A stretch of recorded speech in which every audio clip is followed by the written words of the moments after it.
Bonjour, je vous propose aujourd'hui le corrigé du travail accompli par le premier groupe qui donc devait notamment préparer un résumé de la partie 1 de Germinal. Donc nous allons lire ce texte et procéder à quelques modifications. Pendant une froide soirée, le jeune Étienne Lantier arrive à Montsou dans l'espoir de retrouver un travail suite à son licenciement dû à une gifle envers son patron. Donc là, quelques maladresses d'expression, même si l'élève va au fait et ne perd pas de temps, nous pourrons corriger ainsi. Dans l'espoir de retrouver un travail, il vient de subir un licenciement. Alors, dû, on va dire causé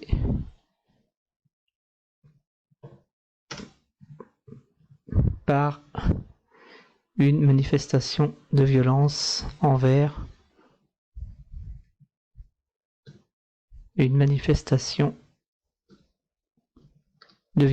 son patron. Voilà pour le premier paragraphe. L'élève a la bonne idée de créer plusieurs paragraphes afin de rythmer son résumé. Après 2 kilomètres de marche, il rencontre un vieil homme mal en point, surnommé Bonnemort, suite à 3 accidents, lui ayant fait frôler la mort. Donc, on va mettre qui lui ont fait frôler la mort, où en effet 3 accidents lui ont fait frôler la mort. Un peu plus tard dans la nuit, le coron des Maheu, alors ce n'est pas le coron des Maheu, mais on va dire le coron où vit la famille Maheu,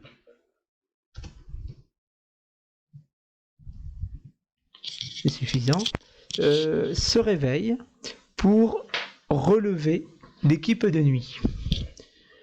Donc c'est suffisamment clair. À l'aube, Étienne entre dans le Voreux, mine de Montsou. Il rencontre quelques membres de la famille Maheu.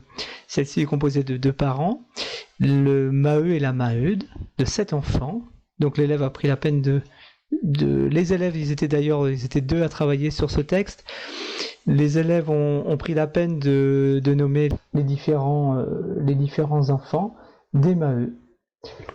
Il profite donc de cette opportunité pour demander à Catherine, voyez en elle un garçon, s'il n'y a pas de travail pour lui. Donc nous allons corriger l'élision manquante. Il profite donc de cette opportunité, donc ça c'est très bien. Alors le il tout de même mériterait d'être remplacé par Étienne. Ici, on a oublié de corriger. Nous avons oublié de corriger la virgule. Suite à cela, Étienne réussit à se faire employer en tant que haveur. Il s'agit d'un ouvrier chargé d'abattre le charbon à cause de la mort récente. Alors, voilà, problème de ponctuation ici. Les tirés d'incise sont préférables à la virgule. De part et d'autre de la proposition que l'on met en incise, c'est-à-dire que l'on découpe du reste de la phrase à cause de la mort récente d'une ouvrière. Là, nous avons une cause qui est bien reliée au début de la phrase grâce matériellement à cette incise créée par les 2 tirés. Les débuts d'Étienne en tant que haveur sont laborieux puisqu'il ne s'intègre pas très bien au sein du groupe. Donc là, on pourrait ajouter une conjonction d'opposition, mais les débuts d'Étienne. À la pause du déjeuner, Catherine partage avec lui son briquet. En cas, ces 2 jeunes gens se rapprochent fortement, si bien que Chaval, alors Chaval n'a pas été nommé auparavant, ouvrier qui convoite Catherine, ou mineur peut-être, hein, vient lui donner un brutal baiser alors qu'Étienne avait déjà l'intention de l'embrasser. d'embrasser la jeune femme, la jeune fille.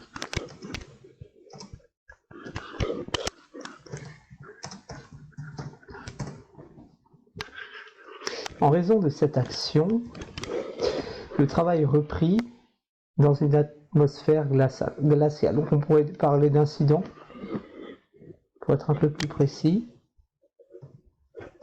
Étienne, chamboulé par cet événement, n'adresse plus à Catherine la parole de la journée. Alors là, n'adresse plus à Catherine la parole de la journée. N'adresse plus la parole. N'adresse plus de la journée la parole à Catherine. Question d'ordre. Ce n'est pas une maladresse extraordinairement grave, mais ça permet d'équilibrer un peu les groupes et de ne pas créer d'ambiguïté. Après cela, ils se rendent à l'écurie, puis les groupes s'enfuient et Étienne, après cette journée fatigante et en raison des rumeurs qui circulaient, n'a plus très envie de retourner dans la mine. Bon. Au cabaret de l'Avantage, tenu par Rasseneur, un ancien haveur, Étienne réussit à obtenir une chambre grâce à Maheu, mais surtout grâce à son allusion à Pluchart, responsable départemental de l'International, groupement syndical. Grâce aux yeux clairs de Catherine, Étienne se décide finalement à redescendre. Donc, grâce au ne pouvant s'empêcher de penser aux yeux clairs de Catherine, Étienne se décide finalement à redescendre dans la mine pour souffrir et se battre. Voilà un très bon résumé dans l'ensemble du point de vue du contenu. Un certain nombre de maladresses d'expression, mais pour un niveau 4e, nous pouvons affirmer notre satisfaction. La deuxième partie du travail que je me propose de commenter a trait au travail documentaire de Zola. Alors, voilà ce que un troisième élève nous propose. Pour dépeindre la société, Zola explore les lieux d'action. Il se rend par exemple à Anzin pour découvrir la condition ouvrière et le monde de la mine.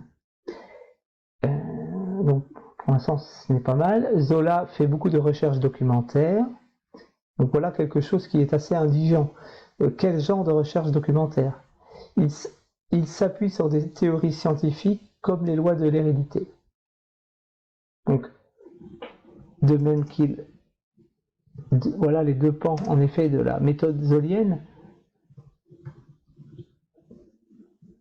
Même si les lois de l'hérédité, il serait bon d'en parler de manière un peu plus précise, en faisant référence donc à des pages du chapitre de la partie 1. Ainsi, les enfants de la famille Maheu travailleront tous à la mine, comme leurs parents, comme les lois de l'hérédité et l'influence du milieu, puisque là, il s'agit autant des lois de l'hérédité que de l'influence du milieu.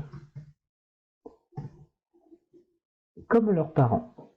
Zola veut à tout prix que son œuvre soit le reflet. Donc là, nous avons une deuxième idée. De plus,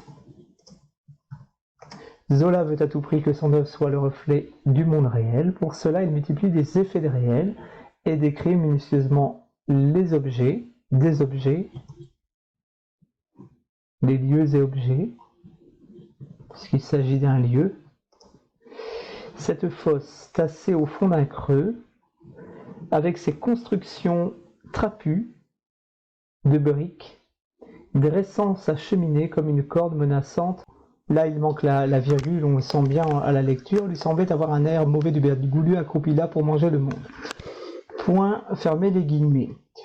Et alors, attention, si nous mettons un point, pas de parenthèse, il y a un gros problème de mise en forme, l'édition n'est pas respectée, hein, j'ai demandé de suivre l'édition PDF que j'ai postée sur le NT. Bon, peu importe. Si on prend une autre édition, on l'indique. Le livre de poche, page 31. Alors, Étienne Lantier, bon, inutile. Là, il s'agit simplement, nous avons bien compris qu'il s'agissait d'Étienne, des pensées d'Étienne et de sa vision de la mine. réaliste, mais également fantasmagorique. Donc là, nous retirons le point de la citation pour le mettre à la fin de la phrase, puisque la phrase était terminée par cette citation.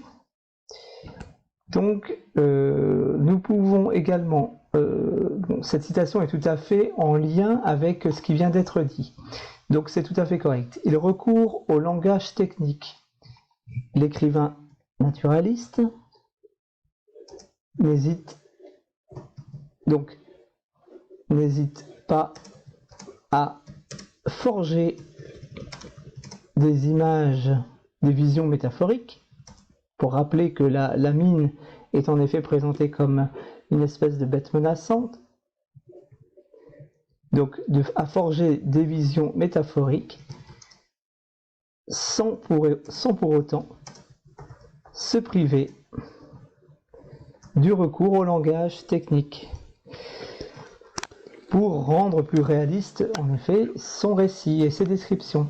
Le hangar goudronné du criblage, le beffroi du puits, la vaste chambre de la machine d'extraction, la tourelle carrée de la pompe d'épuisement, page 31, encore une fois, ou argotique, pour en effet imiter rendre compte du langage ouvrier du Nord, car il s'agit bien d'un peuple du Nord. Et à propos du Nord, il est bon de dire que Zola s'inspire d'Anzin, du moins va trouver l'inspiration à Anzin, mais il aurait été bon d'ajouter des documents comme une carte, comme toute preuve, une prise de notes par exemple, un croquis réalisé par l'écrivain qui nous montre l'écrivain au travail. L'écrivain s'est rendu à Anzin, qu'a-t-il lu, qu'a-t-il écrit, qui a-t-il rencontré? Alors l'édition Le Livre de Poche pouvait nous aider, ainsi que de nombreuses ressources en ligne. Alors, par exemple, je n'ai pas à aller très loin, si je remonte d'une page dans l'édition utilisée par l'élève, page 30, nous apprenons que Zola s'est documenté sur les maladies des mineurs. Il a lu l'ouvrage d'un certain docteur Boens-Boisseau, Traité pratique des maladies, des accidents et des difformités des houilleurs. Un livre donc qui a été publié en 1872. Toujours dans la note de la page 30, nous apprenons même que Zola a pris des notes et que dans ces notes, il a indiqué des numéros de pages de ce livre qu'il a consulté, de ce traité médical. Par exemple, organes sains, le poussier s'accumule, à peu près inoffensif, irritation seulement, entre parenthèses 36. Voilà un aspect de la méthode de Zola. Nous n'avons pas le temps de nous étendre davantage, mais il est bon de consulter les notes de l'édition Livre de Poche, parce que finalement toutes les informations y figurent, donc je m'adresse aux autres groupes, n'hésitez pas à en faire un peu plus.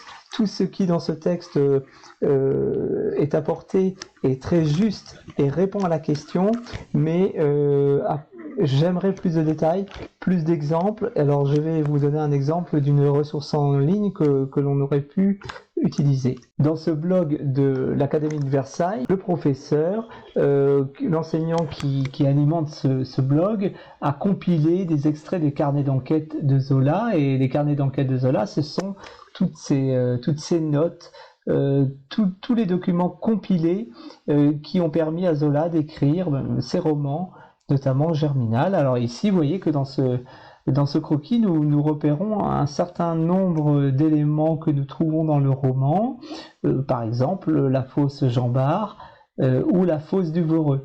Hein, voilà. Donc dans ce blog, nous avons d'autres documents qui auraient pu agrémenter le texte que je viens de commenter. Nous avons également une recherche sur le travail des mineurs, leur salaire.